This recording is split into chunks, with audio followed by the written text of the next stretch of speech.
Olá, para quem não me conhece, eu sou o Alex Passos e há mais ou menos 3 meses eu estava entubado, em coma, por causa do Covid. E a pergunta que eu mais escuto é: Alex, o que você viu durante o coma? O que aconteceu, né? Eu até 2 semanas atrás eu não tinha resposta das viagens que eu tive durante o meu coma. Mas no meu devocional, que é esse lugar que eu estou aqui, na minha casa, onde vocês veem esse fundo aí, hoje está um pouco nublado, mas aqui o pôr do sol é maravilhoso. Eu sempre tenho um tempo com Deus aqui, quando eu posso, né, nesse horário. Quando não, quando eu chego do trabalho, eu me ajoelho aqui e falo com Deus. E nesse tempo aqui, Deus, ele me revelou o que quis dizer aqueles pesadelos que eu tive durante o meu coma. Bom, eu fiquei 25 dias internado, dos 25 dias, 20 foram na UTI e dos 20, 13 foram em coma. Para mim, a sensação que eu tive é que eu tinha ficado só 3 dias em coma, baseado nos pesadelos que eu tive. Eu não vou entrar em detalhe no roteiro do pesadelo, mas eles, resumindo, eles eram uma tortura psicológica, física, emocional, espiritual, era absurdo. Eu vou falar assim, uma das coisas que eu mais sofri na minha vida foi quando eu perdi minha mãe. Mas de longe foi bem mais forte, bem pior e muito real. Os pesadelos durante o coma eram de uma realidade absurda. E, gente, eram 3 histórias que se emendavam e, no resumo, era uma tortura que me segurava no limite da morte e eu ressuscitava. É como se fosse armações aqui na terra que eu vivia e as pessoas era uma perseguição. Cara, era uma pressão muito grande psicológica que envolvia meus filhos, minha mulher, minha família, meus amigos. Envolvia dor física também. A tortura era tão grande, era algo tão inexplicável, tão surreal, mas tão verdadeiro, que eu buscava a morte. Eu queria a morte, cara. Eu tentava me matar e eu não conseguia. Foi tão absurdo e tão forte que quando eu voltei do coma, nos 3 primeiros dias, já fora do coma, já acordado, eu ainda ficava muito chocado, meio na dúvida se aquilo era realidade ou era a continuação daquela tortura. E eu lembro que no 3º dia, minha esposa sempre ia me visitar, a Carla. Eu lembro que no último dia, ela muito atenciosa, muito carinhosa, ela perguntou: Alex, o que você quer que eu faça por você antes de eu ir embora? Eu falei: Carla, me mata. Deixa eles me matarem. Eu achava que ela fazia parte também dessa estrutura que me mantinha vivo, mas sofrendo. E ela começou a chorar e falou: Alex, não faça isso, não fale isso nunca mais. Você não tem noção da quantidade de pessoas no mundo que estão orando por você. E, enfim, e dali a Isanete foi lá, orou por mim, Deus repreendeu aquele espírito de morte. Eu voltei, o doutor Ismael Sobrinho, que é um psiquiatra, começou a cuidar de mim, tem tomado remédio até hoje, porque eu chegava em casa à noite, na hora de deitar, eu ficava lembrando dos pesadelos, e isso era um tormento muito grande, muito grande.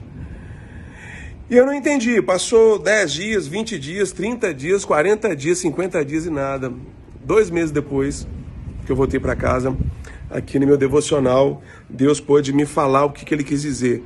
Por que Deus permitiu que eu vivesse essa tortura de alma, de espírito, física, emocional, de tudo? Eu buscava a morte e não conseguia encontrar. E Deus me mostrou: olha, tá vendo? Isso que eu permiti que você sentisse vai ser a dor na tribulação do povo que vai ficar. As pessoas que não forem salvas, que forem viver aqui, que forem viver condenadas, isso é o inferno. As pessoas vão ter dores de todos os tipos, vão procurar a morte e não vão encontrar. Esse sentimento que você teve é o sentimento que as pessoas vão viver, só que não vai ser um sonho. Não vão ser só 3 dias como você teve a sensação. Vai ser uma eternidade. E a igreja parou de falar de inferno. A igreja não fala mais de condenação, de inferno. Só se fala de cura, de milagres, de prosperidade, da graça de Deus. Claro que a gente depende da graça e da misericórdia de Deus. Você sabe a diferença da graça e a misericórdia de Deus? A graça é termos o que não merecemos. Apesar de não merecer a glória, pela morte de Cristo, temos a graça de poder estar com Deus. E a misericórdia é nos poupar do que de fato merecemos. Só que as pessoas estão banalizando a graça e a misericórdia como se... Não, eu aceitei Jesus, reconheço Ele como Filho de Deus, como meu Salvador. O resto é resto. Vou viver minha vida de pecado. meus pecados de estimação. Vou estar vivendo aqui, Deus sabe, Deus já me perdoou, é a graça dele. É claro que não é por merecimento, mas também existe um preço que temos que pagar. Deus deixou regras, Deus deixou mandamentos, direções. Cara, ele também disse que muitos serão chamados, poucos escolhidos. Pessoas dirão: Deus, expulsei demônios em teu nome, fiz curas em teu nome. Por que eu estou aqui vivendo esse tormento, essa turbulência? Por isso, são pessoas que acham que banalizaram a graça e a misericórdia de Deus. A igreja, os pastores, de uma certa forma, pararam de falar do Apocalipse. Pararam de falar do inferno. Ah, tá, você fala, aí tem alguém nos assistindo. Não, mas eu falo na minha igreja. Parabéns, quer um parabéns? Tá aí. Parabéns para você. Mas eu estou dizendo para a grande maioria. É mais atrativo falar de cura, de prosperidade. Claro que isso é muito mais atraente. Estou falando que os relâmpagos estão comendo aqui, ó. É mais atrativo, né? Vem a campanha da prosperidade, campanha da cura, a chave que abre as portas, o óleo de não sei de onde. Cara, fala de inferno também, de condenação, de consequência de pecado. Eu acredito muito, muito que esse momento que o mundo está vivendo já são as dores de parto dessa turbulência que vamos viver. Uns acham que o povo de Deus vai ser chamado antes, né? Jesus vai buscar antes. Uns acham que é no meio da tribulação, outros acham que é depois da tribulação. Pode voltar para você hoje. Então, querido, querida, tenha esse olhar mais atento. A igreja está agindo como se não tivesse pecado mais, condenação, como se não existisse o inferno. O inferno existe, ele é real. Eu experimentei nesse coma um pouquinho da dor e do desespero.